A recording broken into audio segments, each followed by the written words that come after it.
Hola a todos. Hoy vamos a analizar a fondo un texto muy interesante que se llama Cristiano ciego. La idea principal, para que nos entendamos, es bastante contundente. Plantea que hay una relación directa, vamos, causa-efecto, entre el pecado que una persona cristiana no ha resuelto y su bloqueo a la hora de evangelizar. Y fijaos cómo empieza, porque va directo al grano. La tesis es esta, tal cual. La falta de evangelismo en la vida de un cristiano es consecuencia directa de la ceguera espiritual. O sea, no es una opción, no es una posibilidad, es una consecuencia. La raíz de no actuar está, según este texto, en no poder ver. Entonces, ¿cómo se sostiene este argumento? Pues el texto lo primero que hace es usar una analogía, una comparación muy potente para que entendamos de qué va esto. La comparación es bastante clara. Pensemos en una persona con ceguera física. Le costaría muchísimo guiar a otra persona por un camino que no conoce, ¿verdad? Pues el texto dice que pasa lo mismo en el plano espiritual. Una persona que está, por así decirlo, ciega espiritualmente, está tan atrapada en sus propios problemas, en sus ataduras, que es imposible que pueda liderar a otros hacia la libertad. Y aquí vemos la comparación con más detalle. Es un paralelismo casi perfecto. La dificultad para moverse en el mundo físico se convierte en la incapacidad de romper las ataduras espirituales. La necesidad de ayuda externa, como un bastón, se refleja en no poder ayudarse a uno mismo y mucho menos a los demás. Y el punto clave. Si es casi imposible que un ciego guíe a otro físicamente, ¿cómo va alguien a predicar sobre una libertad, una luz, una salvación que no puede ver? Al final, la conclusión es la misma. Se pierde la capacidad de guiar, de hablar.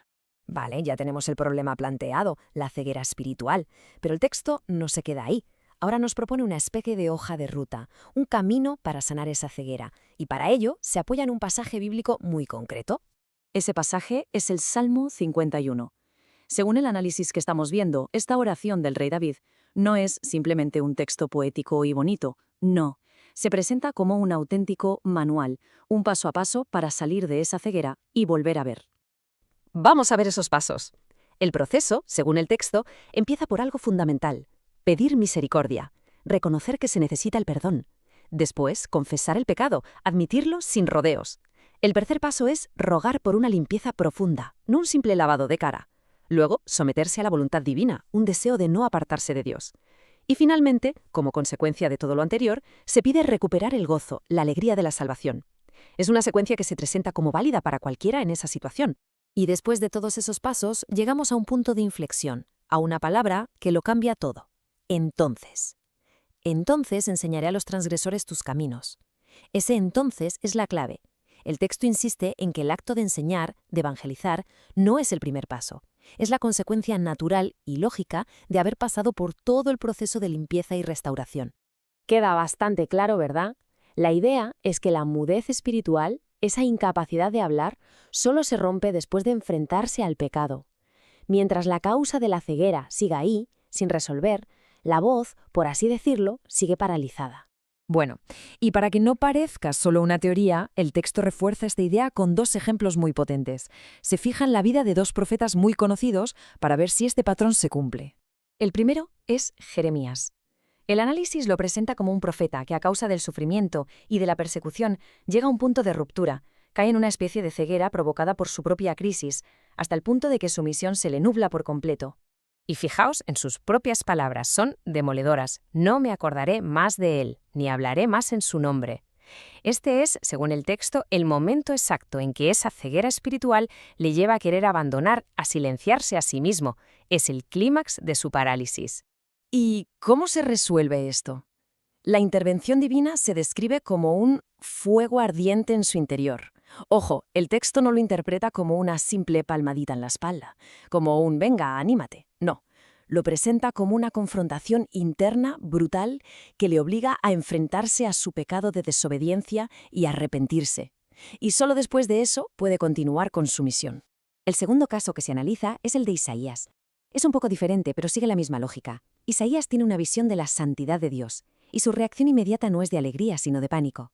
Se siente totalmente indigno de hablar en nombre de Dios por su propia impureza.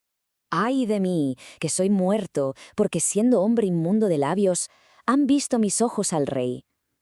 Esto, para el autor, es la prueba perfecta del argumento. Antes de recibir ninguna orden, antes de pensar en predicar, lo primero que hace Isaías es confesar su propia incapacidad, su ceguera, simbolizada aquí en sus labios inmundos. Y solo entonces, después de que un serafín purifica simbólicamente sus labios y le quita la culpa, solo entonces llega el llamado a predicar. La orden de «anda y di a este pueblo» viene justo después de la limpieza. El orden es crucial. Primero la sanación, después la misión. Perfecto. Pues ya hemos visto la analogía, el proceso del Salmo 51 y los ejemplos de los profetas. Vamos a atar todos los cabos y a ver cuál es la conclusión final a la que llega este análisis. En resumen, las ideas claves son estas. Primero, que la inacción a la hora de evangelizar no se debe a que falten oportunidades, sino a que falta visión. Segundo, que esa ceguera espiritual viene directamente del pecado no confesado.